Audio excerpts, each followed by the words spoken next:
Hello guys, ito yung ano pala, yung mga sili na pinasok ko noon before mag-winter. At ito, linabas ko na sila. Yan. Ito mga apat ang nag-succeed.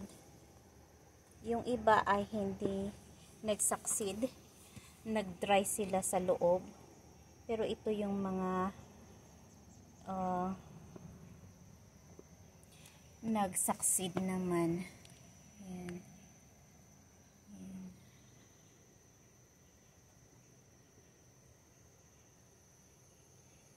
Tignan niyo yung bunga niya. Nagbunga sila sa loob pero ganyan ang bunga niya. Hindi siya maganda. Ayan. Happy na sila dito sa labas kasi linabas ko na sila. Kasi spring na siya. Ayan. Itong tatlo ay yung mga maliliit na sili. Ayan. Tapos itong isa ay yung malaki. Yung malalaking sili ito, hindi pa sila. Ito yung malaki dati. Yan, kinat ko siya ng yan ang pagkakat ko dati dito. Malaki ito. So ito siya. Malaking sili ito, yung pahaba, I mean. Yan. Yung iba nag-dry na talaga sila sa loob at hindi na sila ready. Yan. At nagbubunga din sila sa loob. Pero hindi maganda yung mga bunga nila ganyan. So ito, ka-start lang ito. Tapos yung kamote ko, ito pala ang naging okay. Yung iba nag-dry. May linagay ako sa mga lupa doon. Pero parang nagda-dry kasi sobrang mainit. So dito kasi may silong-silong pag yung may yung paiba yung ng sun. So may silong-silong siya kaya medyo nagso-survive. Yung iba naman doon, marami akong linagay dito dati. Ngayon wala na. Yan. Dalawa yan. Tapos may ilan doon sa banda doon. So at least, kasi pag magpatubo ka pa ang tagal, pati itong mga sili, pag magpatubo ka pa matagal siya. So ngayon spring, meron na siyang ganyan. Kaya so magandang ipasok pala kasi yung itong mga sili ay perennial sila. Yan, matagal yung lifespan nila. Pero dito nga may winter kaya kailangan mong ipasok sa loob kung pag winter para pag next spring ay meron na kaagad. Yan. Maingay si Sugar kasi nga gusto din niyang lalabas. Yan. Tingnan niyo siya. Ganyan pag nasa loob. Kinat ko pala yung part ng mga leaves nila kasi mahaba-haba.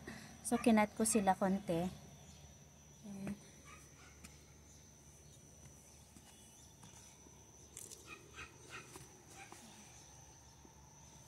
Wala pang itong mga bunga. Ay, meron konti ya. Merong isa dito ha. Yan. Meron siyang bunga. Ayan.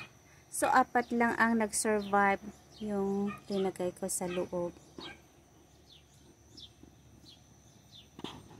At dito na sila sa labas. Happy na sila dito sa labas. Ayan.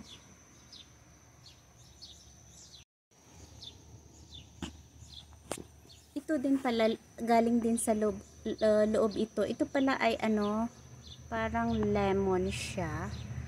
Lemon or orange. Orange siguro kasi ito nakita ko doon sa aking garden na tumutubo. May tusok-tusok siya, so I'm not sure kung lemon or orange. Tapos yun, linagay ko sa pot at yan, malaki. Malaki na siya.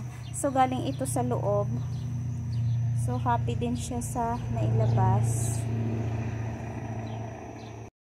So, ito naman ay lemon. Pero, ewan ko. Pag ganito kasi, hindi siya, maganda. Kasi panay labas at saka loob ito. Kaya hanggang ganyan lang siya. Maliit. So, yan yun ang kamote, oh. Mahaba na siya.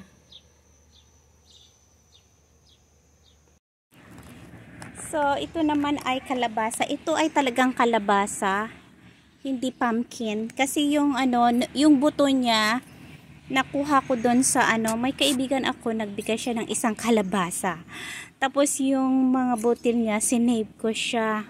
At ngayon, yan, tinanim ko ng early spring.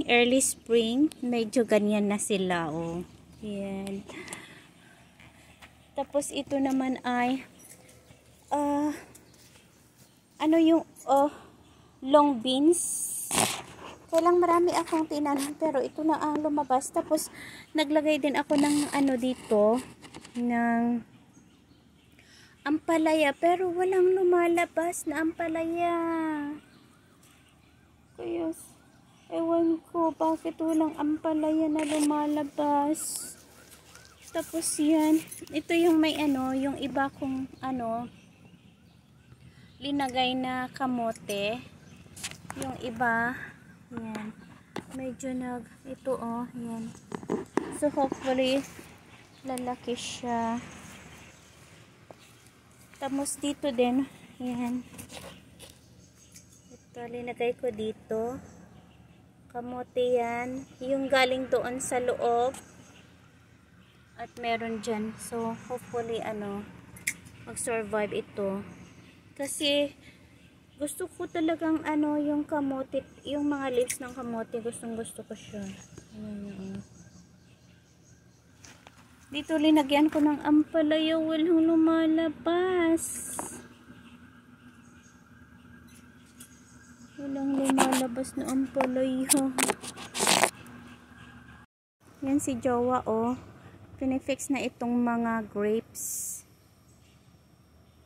May mga bunga-bunga sila.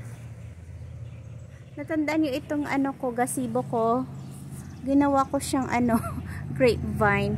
Yun. Naging grapevine sila. Para yun, yung iba maggaganon sila. Kasi itong gazebo kasi na malakas kasi yung ulan dito kaya ginawa na lang namin na kasi nadadali yung cover niya, nasisira. So ginawa na lang namin grapevine. Yung mga grapes dyan at doon. Meron din pa akong linagay dito na ampalaya, wala, pero itong mga long beans ang meron. Tingnan niyo, oh. Long beans siya. Walang ampalaya na lumabas. Yan. Yan. Ito long beans. Wala ay asparagus. Yan. Ganyan na siya. So, ito ay meron dito, oh. Yan. Ito yung isang linagay ko na kamote. Yeah. At meron din kalabasa dito. At meron din sa likod banda doon sa doon sa shed. Pero medyo mainit doon kaya hindi na ako pumunta doon. Yan. Meron pang isa dito. Tingnan nyo yung mga strawberry. Linagay ko siya dito para magaganon siya dyan. At ito na yung mga hindi ko pa linilinisan to. Yan, lumalabas na yung mga flower ng itong mga strawberry. Wala akong time maglinis na sa loob nito. Yan, may mga bunga na sila. Tingnan nyo, oh. Okay. Yan.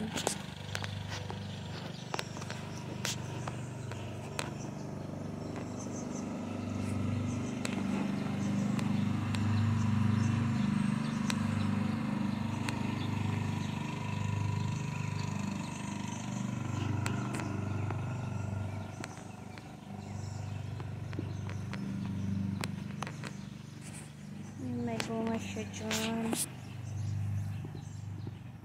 Marami ng mga bunga, oh. Sila siya.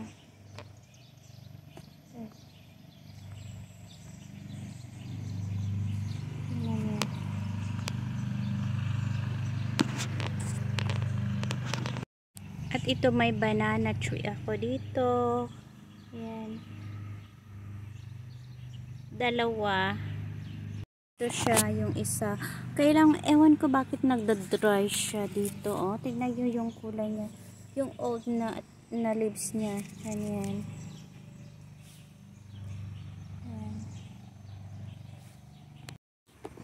Yan. Ito meron akong nakuha. Ito ang nakuha ko ngayon.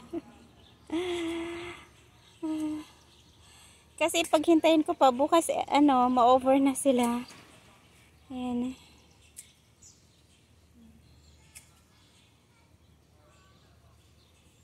Marami pa sa loob. Kaya pagod na ako. Mainit kasi kahit what is the time now? It's about 8 o'clock. Yeah, 8 o'clock pa. Mainit pa. Sobrang init na kasi ngayon. Yan ang nakuha ko. Strawberry.